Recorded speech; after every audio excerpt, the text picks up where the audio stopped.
Welcome to day one of our 30-day English vocabulary challenge. Over the next 30 days, we're going to learn 30 useful English words and expressions every day. By the end of this challenge, you'll know around 900 everyday English vocabulary items that native speakers actually use. We'll learn real English, look at easy examples, and practice speaking together. So let's get started with our first word.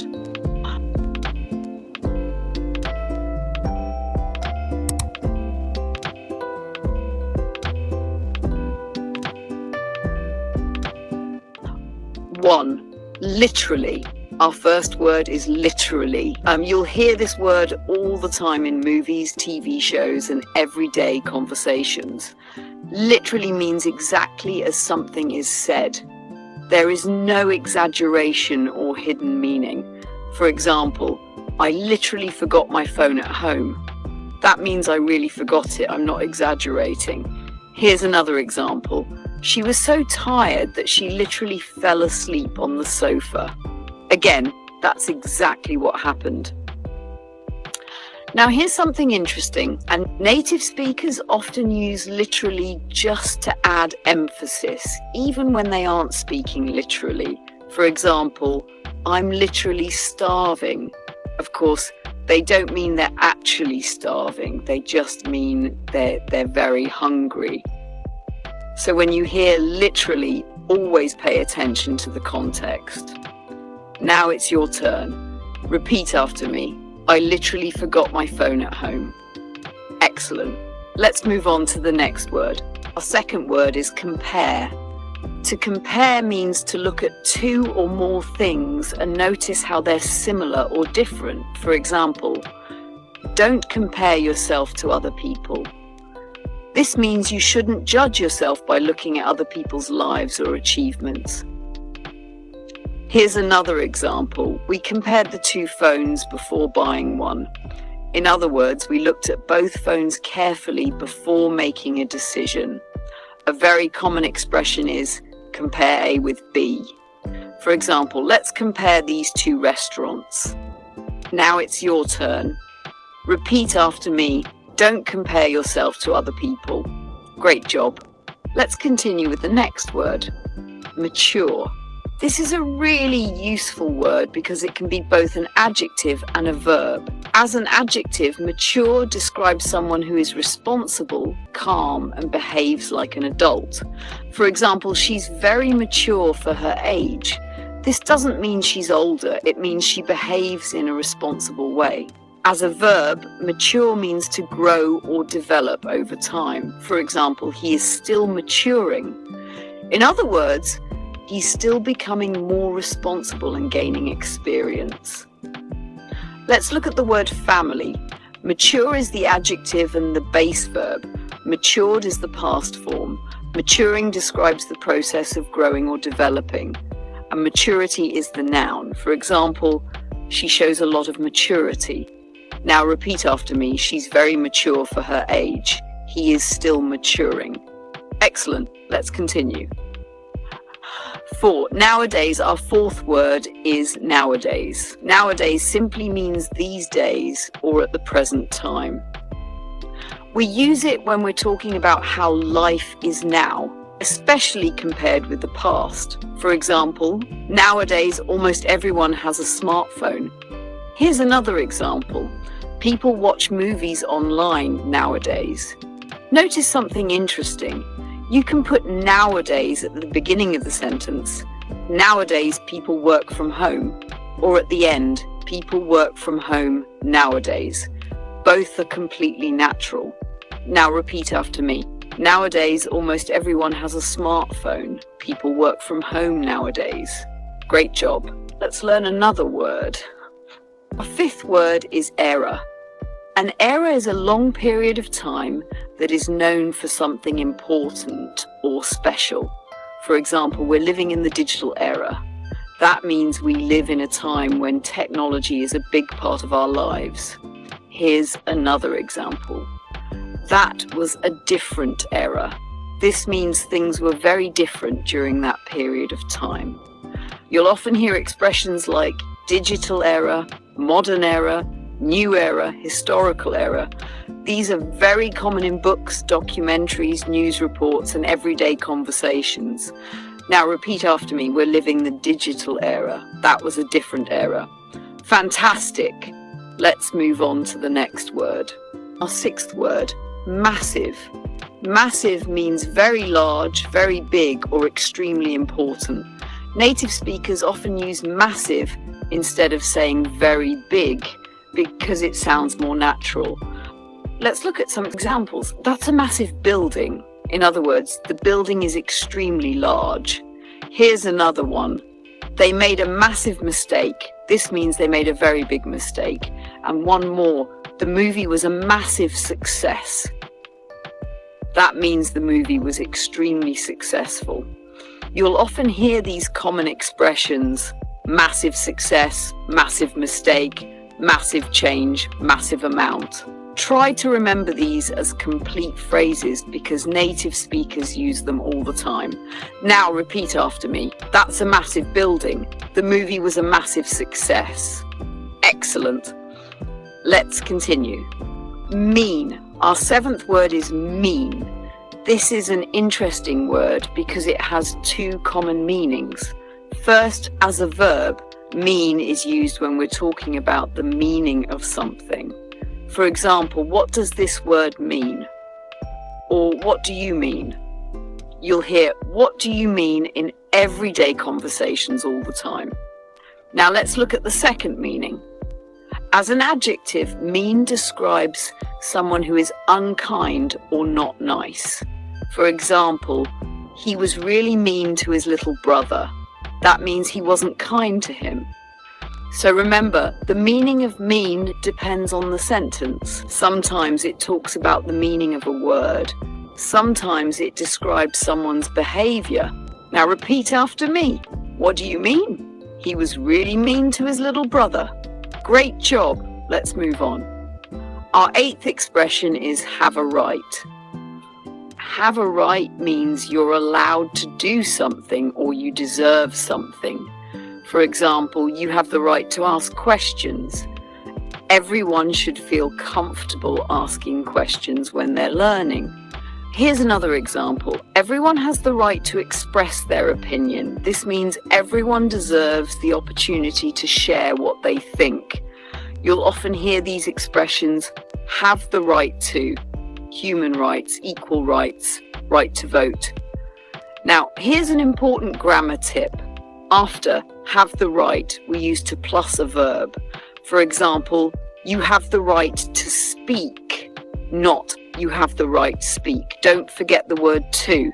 Now repeat after me. You have the right to ask questions. Everyone has the right to express their opinion. Fantastic. You're doing a great job. Let's learn our ninth word. Bored. Bored means feeling tired or uninterested because nothing is exciting. Have you ever finished all your homework, looked around and thought, I don't know what to do now? That's exactly what bored means. Let's look at some examples. I'm bored. A very simple sentence, but one you'll hear all the time. Here's another one. I was so bored that I started cleaning my room. Sometimes people do funny things just because they're bored. You'll also hear these common expressions: feel bored, get bored, be bored with, be bored of. This is very common in everyday spoken English. Now here's a mistake that many English learners make. People often say, I'm boring, but that's not correct if you're talking about your feelings. Instead say, I'm bored. Here's the difference. People are bored. Things are boring. For example, I'm bored because this movie is boring. Can you hear the difference? Now repeat after me. I'm bored. I was so bored that I started cleaning my room. 10th word is noted. Noted means I understand and I've seen your message, or I'll remember that. You'll often see this word in emails, work chats, and professional conversations. Imagine your manager sends you a message, "Please send me the report before Friday." You can simply reply, "Noted, I'll do it this afternoon." That means you've understood the message and you'll take care of it. Noted is short, polite, and professional. However, be careful when using it with friends. Saying only noted can sometimes sound a little formal. With friends, people usually say things like, "Got it, okay, no problem, sure." Babbling. Babbling has two common meanings. First, it means talking continuously, talking too much, or talking in a way that's difficult to understand. For example, "Sorry, I'm babbling." People often say this when they realize they've been talking for a long time. The second meaning is the sounds that babies make before they learn to speak. For example, the baby was happily babbling. Those little sounds babies make aren't real words yet, but we call them babbling. Now repeat after me. "Sorry, I'm babbling. The baby was happily babbling." Excellent, let's continue. Our 12th word is condition. Condition usually means the state of something or someone's health. Let's look at a few examples. "My car is in good condition." This means the car works well and isn't damaged. Here's another example. "She is in stable condition." This usually refers to someone's health, especially in a hospital. And one more. "He has a medical condition." This means he has a health problem or illness. You'll often hear these common expressions: in good condition, in bad condition, medical condition, physical condition, health condition. So remember, the meaning of condition depends on the context. If you're talking about an object, it usually means its state. If you're talking about a person, it often refers to their health. Our 13th expression is "hear me out." This is a very common expression in everyday English. Hear me out means listen to everything I have to say before you decide or interrupt me. People usually say this when they have an unusual idea or when they want someone to listen until they're finished. For example, "Hear me out before you say no." Here's another example. I know this sounds crazy, but hear me out. Our 14th word is actual. Actual means real, true, or the real one. For example, "The actual price was much lower than I expected." That means the real price was lower than expected. Here's another example. "That's the actual reason." In other words, that's the real reason. Now here's an important mistake to avoid. Many English learners confuse actual with current. For example, "The actual price was 20." Here, actual means the real price. But if you're talking about something happening now, don't use actual. Instead of saying "the actual president," say "the current president." So remember, actual equals real, current equals happening now.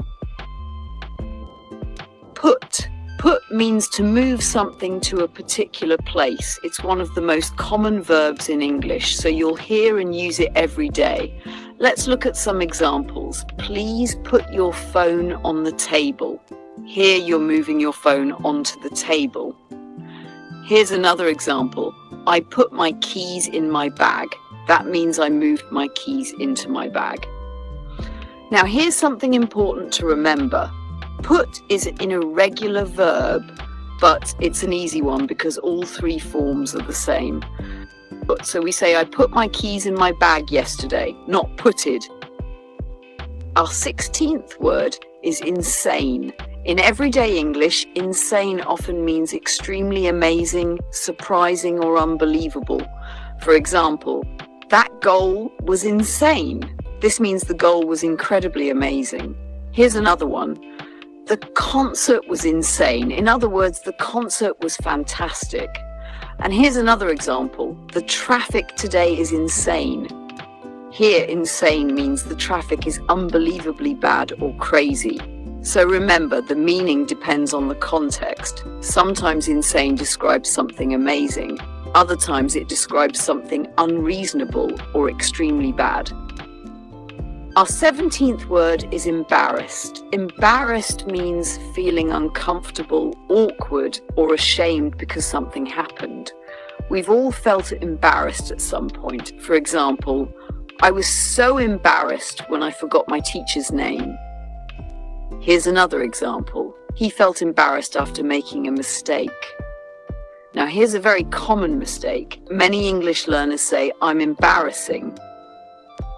But that's incorrect when you're talking about your feelings. Instead, say, "I'm embarrassed."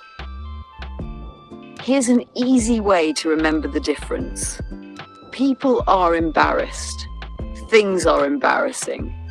For example, I'm embarrassed because I made an embarrassing mistake. Can you hear the difference? Genuinely. Genuinely means honestly, truly, or sincerely. We use this word when we want to show that a feeling or action is real. For example, I'm genuinely happy for you. This means you're truly happy for another person's success. Here's another example. She genuinely wanted to help. In other words, her intention was honest and sincere. You'll often hear phrases like genuinely happy, genuinely sorry, genuinely surprised, genuinely interested. Our 19th word is serious. Serious means important, not joking, or something that needs careful attention. Let's look at some examples. I'm serious. This means I'm not joking. Here's another example. This is a serious problem. In other words, it's an important problem that needs attention. And one more. Are you serious? Native speakers say this all the time when they're surprised or can't believe what they just heard. Our 20th word is actually a pair of opposites, acceptable and unacceptable. Acceptable means okay, good enough, or allowed. Unacceptable means not okay or not allowed. Let's look at some examples. Your answer is acceptable. That means your answer is good enough. It's acceptable to ask questions. In other words, asking questions is perfectly okay. Now let's look at the opposite. Cheating on an exam is unacceptable. That means it's not allowed and it's wrong. Here's an easy tip to remember. The prefix un changes the meaning to the opposite. Acceptable becomes unacceptable. Get. Get is one of the most common verbs in English. You'll hear it everywhere because it has many different meanings. Depending on the sentence, get can mean receive, become, arrive, or obtain. Let's look at some examples. I got a message from my friend. Here, got means received. I'm getting tired. Here, getting means becoming. And one more. What time did you get home? In this sentence, get means arrive. Don't worry if this word seems confusing at first. The best way to learn get is by seeing it in different situations. Lot. A lot means very much or a large amount. Let's look at some examples. I learn a lot from these videos. That means I learn very much. She reads a lot. In other words, she reads very often. And of course, thanks a lot. This is a very common way to thank someone. Now, when we use a lot of, it comes before a noun. For example, a lot of people, a lot of books. But when a lot comes after a verb, we don't use of. For example, I study a lot. She smiles a lot. I wonder. Let's move on to our 23rd expression. I wonder. I wonder is a very common expression in English. We use it when we're curious about something or thinking about a question. Let's look at some examples. I wonder where she is. This means you're thinking about where she might be. Here's another example. I wonder what will happen next. Maybe you're watching a movie or reading a book and you're curious about what's going to happen. And one more. I wonder why he's late. You're asking yourself why he hasn't arrived yet. Notice that I wonder sounds softer and more natural than asking a direct question. It's a great expression to use in everyday conversations. Shout, shout out. Our 24th word is actually two related words, shout and shout out. Let's start with shout. Shout means to speak very loudly. For example, please don't shout. Here's another example. She shouted my name from across the street. She spoke very loudly so I could hear her. Now let's look at shout out. A shout out is a public thank you or a way to give someone recognition. You'll hear this all the time on YouTube and social media.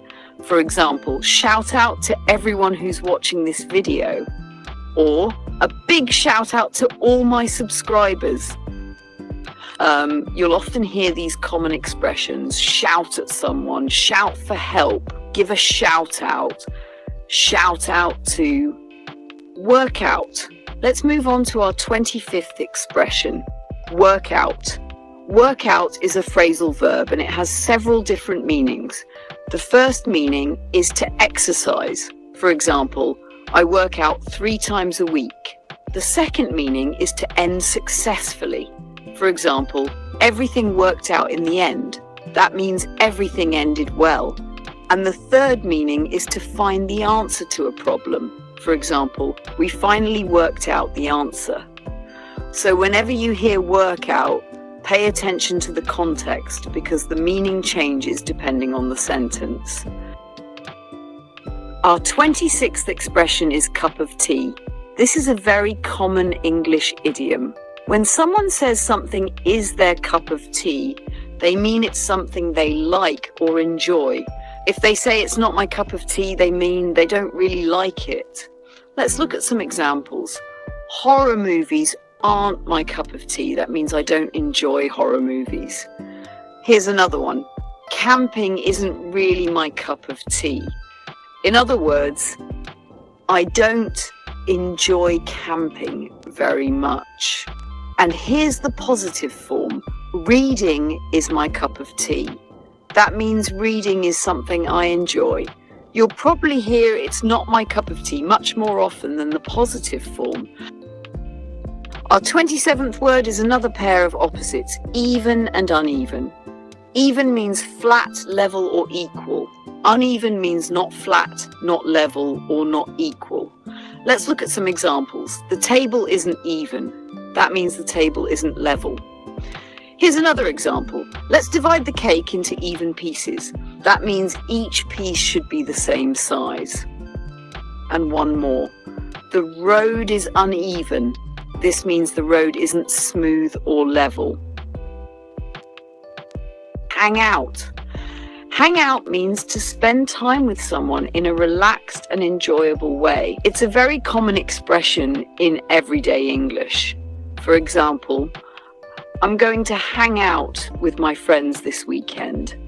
Here's another example. We hung out at a coffee shop for hours. That means we spent time together, talking and relaxing. Across. Across has 2 common meanings.